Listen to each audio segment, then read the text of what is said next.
Welcome back. It's Man to Man Show, mantomanshow.com with Tim Brown, Vince Bailey, and boy, we are chopping it up, all the issues that men deal with but never want to talk about. And this is a doozy here, Tim. He's been married to this sister, he says, for 2 years. And she has been going through his money, taking him to the cleaners.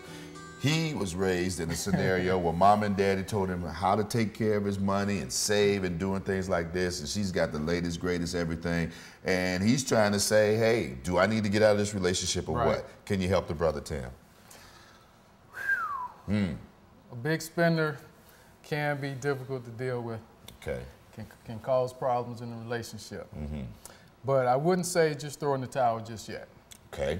The first thing you need to do is have that conversation and try to come up with some type of plan. Everything with you is a conversation. It always starts with it. That's where it starts, the conversation. conversation. All right. And that's the most important part of it. Okay. Is that conversation. Okay. Because if we don't talk about it, we don't know about it. Okay. We can't figure it out. All right. So you got to sit your wife down and figure out what's going on. You need to establish some type of financial plan for the family.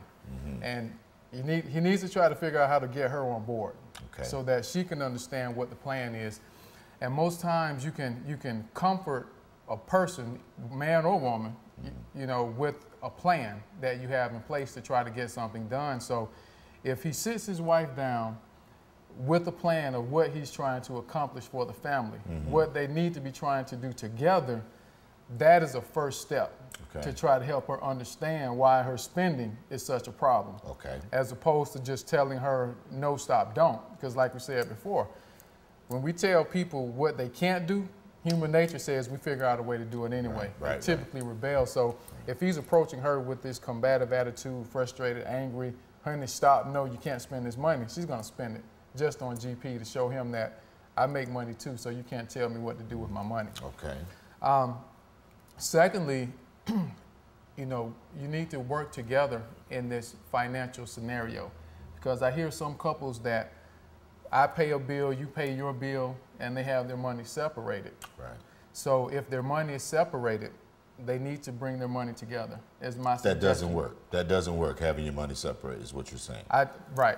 Because when people separate their money in relationships, in marriages, I'll say, it has already created this mindset that it's me, mine, yours, and his or hers. So when you bring it together, now it's ours. So you're thinking in terms of us together when you work your money together. Now, one thing that has usually helped for a lot of couples, and it works for my wife and I, is that we set our budget. We know what's required to maintain the home. So from that, we include ourselves in the budget.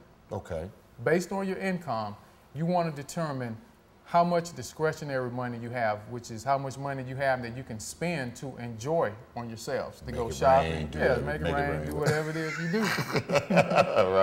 So you literally want to put within that budget as a line item, my wife, myself. Some people call it mad money, or, you know, and call it whatever you want to call it, but it needs to be there so that she knows and feels that she isn't being controlled. Because for a lot of people, they will spend or do things just because they don't want someone else to feel like they're controlling them. And again, it's a type of rebellion. So if he creates a line item for her that says she gets $100 every pay period, $200 every pay period, whatever their budget can withstand, they do that and determine that this is what she's able to spend however she wants to spend it during the course of the month. And then if she needs to tap into other money from the household, they need to talk about it. And there needs to be a limit on how much you can spend without having to talk to one another.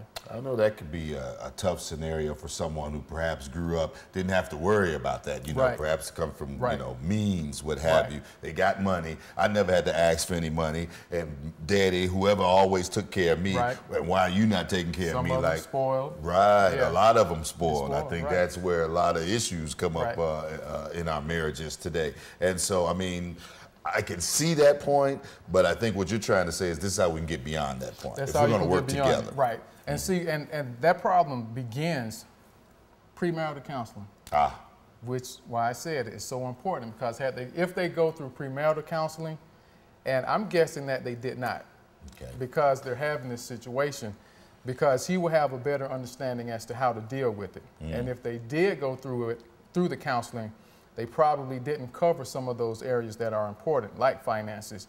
Because when you're going through premarital counseling, especially with my wife and I, we make sure we cover that, because we know how much of a problem that can cause, as we see with the question that we're dealing with right now. So you need to, again, get her on board with the plan. Come up with a plan together. He needs to give her some input, allow her to voice her opinion, her thoughts, and make her know that she's included and involved in the decisions that are being made financially for the home. Otherwise, she's probably going to continue to do that. And you as a counselor, I mean, you deal, I'm sure this issue of money, finances comes up a lot. Right. So, I mean, is that the blanket answer for everyone? Does everyone have to deal? Is there just that one, this is how it's got to be done in order for it to work? In most cases, and I don't say that it's a blanket answer, but I would say that it's a blanket start. Okay. To be able to get to a resolution, because everyone won't respond the same way. Right. So, some people just don't care. Some people just won't try to work with you. And I think in his question, he was saying that he needed to know if maybe he needed to just walk away. Right. And avoid financial Cheaper destruction. Let me just answer that right quick. Cheaper to keep. In some cases. Yes, in some cases. In some cases. Right. In his case, depending on what she's spending, it may not be. And we don't. I don't know that, but it's a great start. Okay. And he has to start with that to try to come to some type of understanding to begin to fix it, because it's tough. And I've seen couples, where the wife spends, gets credit cards in his name and maxes those cards out, and that's bad. That is bad. Well, that's why he is the expert. It's Tim Brown. It's Man to Man Show, mantomanshow.com. All you have to do to get your answers to your questions is to write us help@mantomanshow.com. That's help, HELP, @mantomanshow.com. Don't touch that dial. We'll be right back with more in just a moment.